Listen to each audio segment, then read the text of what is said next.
Mama Bing, ikaw ang tanong ko sa'yo. Di ba ako ha, not for anything else. Kasi ang nakikita ko ngayon na ginagawa ng gobyerno, mas more on optics. Yung parang ang importante sa kanila ngayon is maproteksyonan ang image ni rather BBM. than maging honest sa totoong nangyayari sa atin. Ako mas gusto kong alam ko na, kahit hindi pa nangyayari, maghanda na ako, di ba? Oo, Kesa kasi yung last minute. oo, kasi syempre mahirap ang Pilipino.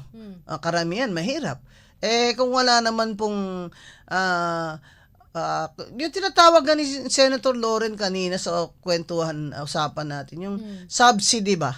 Yes.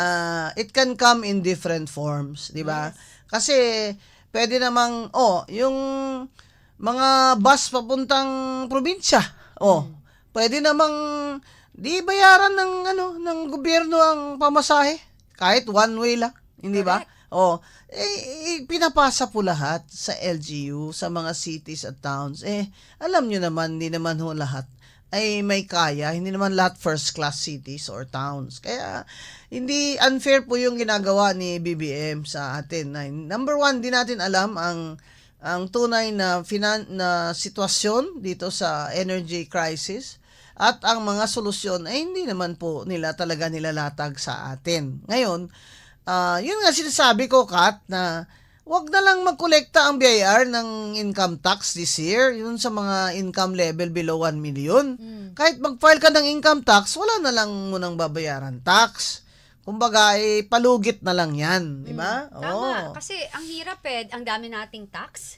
Oo, may Tapos, VAT. wala naman tayong upbringing. At saka, Mama Bing, alam mo, Stop na yung VAT? yeah. Ang nakakalungkot, bakit di tayo gumaya sa Japan and Korea na very nationalistic? Alam mo ba, ang bansa natin napakakumpleto. Una, meron tayong dagat, may ilog, flat land for us to plant o magtanim, 'di ba? Bakit natin kailangan mag-harvest or kumuha ng commodities sa labas ng bansa kung kaya natin yun ang problema. i-improve? Sabi nga, lagi tayong import, pati pagkain, import. Ang taas ng dollar. Exactly. Ang taas ng Value. dollar. So, Walang itong value. bigas natin ngayon ay average 60. Grabe. Nung pumasok si BBM sa atin, magkano ba ang bigas? Sabi niya, magagawin niyang 20. 20, malapit na maging 1/4 yung 60. So, yung sinasabi natin, import dependent pa tayo sa pagkain. Tapos umakyat yung dollar. Siyempre, bayad mo dun sa ina-imbak mo, di ba? Yung binibili mo from abroad na mga goods. Siyempre, dollar yun.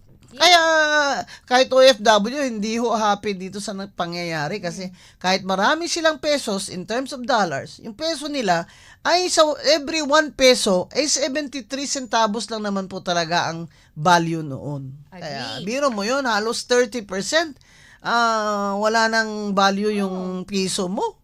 Kaya Grabe. actually mayaman ang bansa natin pero hindi tayo mayaman dahil sa pagnanakaw. Yun pa. 'Di ba? Kaya walang tamang at sufficient na subsidy kasi ninakawan na nila tayo ng todo-todo. So, wag na lang sabi natin, di ba, BBM, wag mo nang gamitin yung unprogrammed funds mo dyan sa budget ngayon. Billion-billion yan eh. Wag na, kasi alam naman namin, pag nilagay mo yan sa infrastructure, may kickback na naman dyan. May crisis ngayon eh. Kung meron mang hindi nabilang na revenues, na bagong revenue papasok, wag nang gamitin sa unprogrammed funds.